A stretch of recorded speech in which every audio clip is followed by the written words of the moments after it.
L'invité du jour. C'est vous, Julien Bayou, bonjour. Bonjour. Vous êtes député écologiste de Paris et on a un peu l'impression, il faut le dire, qu'en ce moment, vous regardez passer les balles. La Oui, gauche malheureusement. est hors jeu. Ce qui se passe dans la commission mixte paritaire, c'est des négociations sans vous, des négociations véritablement entre la majorité et la droite dont ils ont besoin pour pouvoir voter ce texte sur la loi immigration. Est-ce que vous vous êtes pas tiré C'est une pire que balle ça. dans le pied quand C'est même? pire que ça, parce qu'en fait, c'est un texte qui est durci, qui a volontairement été durci par le ministre de l'Intérieur, qui l'avait annoncé, hein, le délit de séjour irrégulier, le fait de revenir sur l'aide médicale d'État. C'est aussi pour ça que nous avions voté cette motion de rejet. Il y avait une majorité contre ce texte. Et pourtant, le gouvernement choisit de s'acharner dans la confusion la plus totale, parce que là, ça se fait vraiment Ça se à passe dans le huis huis clos, clos de la commission mixte en paritaire. pleine nuit. Et vous avez cité un mano à mano, ou une discussion entre la majorité et les Républicains, mais c'est en fait un tract du Front National qui est copié. Là, aujourd'hui, je pense qu'il faut vraiment le dire, le président de la République, le gouvernement, dans la plus grande des confusions, est en train de bazarder des principes fondamentaux comme l'accès aux soins, tout simplement pour pouvoir boucler un texte. Nous avons voté contre le Front National pour protéger la République. Et là, ils sont en train d'appliquer le programme de l'extrême droite. C'est ça la réalité. Et moi, j'appelle vraiment les collègues de tous bords à dire désobéissez. Vous n'avez pas été élus pour ça. Obéissez, choisissez vos convictions, rompez les rangs, refusez ce texte indigne. C'est inhumain. Ce qui se prépare, c'est le fait de refuser des soins à une personne qui est en difficulté. Des difficultés chroniques ou immédiates, c'est ça. Ça veut dire que Vous demain... parlez de l'AME, donc l'aide médicale d'État, qui finalement ne sera pas réformée par ce texte-là, mais LR a en effet obtenu un engagement écrit, signé de la main d'Elisabeth Borne, qui hier s'est engagée vis-à-vis du président du Sénat, dès le mois de janvier, de revoir l'AME et de la transformer Mais c'est probablement l'accès... en aide médicale C'est d'urgence, l'accès aux c'est-à-dire de soins réduire l'accès aux soins des universel qui étrangers en France. est en jeu. Quand ça a été appliqué en Espagne, ça s'est traduit par une hausse de la mortalité, des morts. C'est ça la réalité. Et alors même que la Première ministre explique dans ce même courrier que c'est pas si cher que ça, que c'est maîtrisé et qu'il n'y a pas d'appel Mais d'air. j'ai envie de vous dire, Julien Bayou, ça on en parlera en janvier, puisque précisément ça n'est pas discuté, ils l'ont sorti de ce texte. Ce qui se discute en ce moment même, c'est la question de l'accès aux aides, notamment au logement, aux prestations sociales globalement. Je rappelle les règles. Aujourd'hui, vous êtes un étranger, vous venez d'être régularisé. 6 mois après avoir été régularisé, vous avez accès à toutes les prestations sociales que tout un chacun peut obtenir en France. Avec cette loi, ce texte-là, il faudra attendre 2 ans et demi si vous travaillez pour pouvoir toucher des prestations sociales et 5 ans si vous ne travaillez pas pour obtenir des Voilà, prestations qu'est-ce que c'est la sociales. traduction, ça veut dire, enfin, je pense que les gens maintenant là, qui se rendent au travail comprennent ce que c'est les APL, on a pu en bénéficier ou leurs enfants en bénéficient.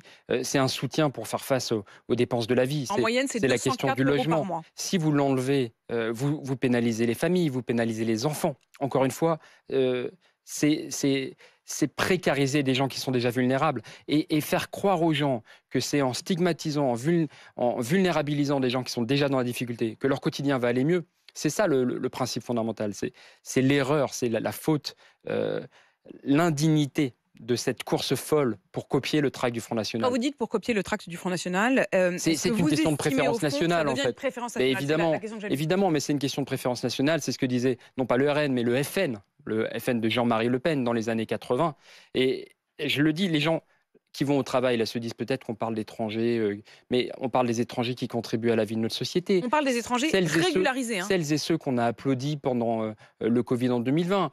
On parle des métiers du BTP qui construisent nos écoles ou les transports. On parle de la sécurité, du soin à la personne. C'est les personnes qui viennent donner un coup de main à nos aînés.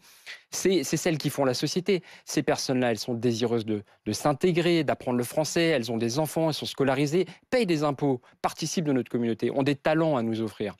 L'enjeu, c'est d'organiser l'accueil. Moi, je ne suis pas dans l'angélisme. Il faut organiser l'accueil. Vous ne pouvez pas avoir 600 000, 700 000 personnes comme ça qui sont sans papier, qui travaillent, précarisées et qui, malgré elles, pèsent sur le salaire de tout le monde. Quand on régularise, c'est-à-dire quand on leur permet d'exercer leur travail correctement, ça contribue à augmenter le salaire de l'ensemble des Français. C'est ça qui s'est passé en 1981. Donc là, la course folle de LREM après LR, qui elle-même court après le FN, il faut y mettre un terme. Ce texte aurait dû être retiré. Si le président s'entête, les députés doivent rompre les rangs. Et les Et au- députés qui rompent les rangs, c'est-à-dire que vous appelez les députés de la majorité qui ont une sensibilité de gauche, hein, il y en a une partie, hein, au départ c'était ça le et en même temps, à ne pas voter le texte qui sortira de la commission je mixte les paritaire, appelle, si toutefois il y a un texte qui sort. Hein. Je les appelle à refuser cet acharnement. Et vraiment de gauche, de droite. Là, vous voyez, on est sur l'application de la devise. Liberté, égalité, fraternité. C'est l'humanisme le plus basique.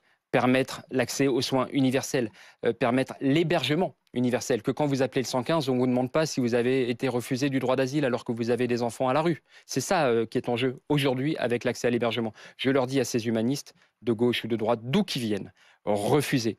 Refuser cette atteinte aux principes qui font la France. Mais C'est Julien De Bayou, Gaulle qui a en mis, vous c'est De Gaulle entendant, qui a mis l'asile dans la Constitution et ce sont les LR qui se réclament gaullistes qui sont en train de le saborder. En vous entendant, je me dis quand même que vous vous êtes tiré une sacrée balle dans le pied. Vous n'avez pas écouté les conseils avisés de Delphine Bateau, qui vient de vos rangs et qui, elle, a refusé de voter la motion de rejet. Elle dit avec ce texte, au moins, on aurait pu le discuter. Ah, Et là, on va se retrouver avec une version bien plus diversion. dure. Et vous êtes totalement impuissant Diversion. puisque ça se passe désormais Di- entre LR et, Je vous dis entre LR et le diversion gouvernement. en deux mots, parce que Delphine Bateau n'a pas assisté à la commission des lois et on a eu les échanges avec le ministre de l'Intérieur qui nous a dit que le texte allait être durci, que l'AME allait être revu, que le délit de séjour irrégulier allait être Mais vous avez fait en quelque sorte un réintroduit. cadeau à LR qui se retrouve seul face Et au le gouvernement. ministre avait dit nous allons toper avec LR. Donc moi, nous avons été les seuls non hypocrites dans l'affaire. Ce texte est mauvais, nous votons contre. Voilà. Point barre. Je dis aux humanistes, vous n'êtes pas obligés d'appliquer le programme de l'extrême droite. Vous avez été élu contre. Si toutefois ce texte est voté, vous saisirez le Conseil constitutionnel? Évidemment, il y a des enjeux de principe. Refuser l'accès universel à l'hébergement d'urgence. Aujourd'hui, on dit c'est les étrangers, mais demain, c'est pour tout le monde. Refuser les APL. Aujourd'hui, c'est les étrangers. Demain, c'est vous qui conduisez, qui payez des impôts, qui voulez l'épanouissement de vos enfants. Aujourd'hui, c'est les étrangers. Demain, c'est vous. Il faut mettre un terme à ce glissement, à cet acharnement, à cette dérive. Merci Julien Bayou d'être venu dans ce studio Merci à ce matin répondre à mes questions. Vous êtes député écologiste de Paris. Celui qui tire les ficelles de cette commission mixte paritaire et de ce texte sur l'immigration, c'est Éric Ciotti, le président des Républicains. Il sera mon invité à 8h30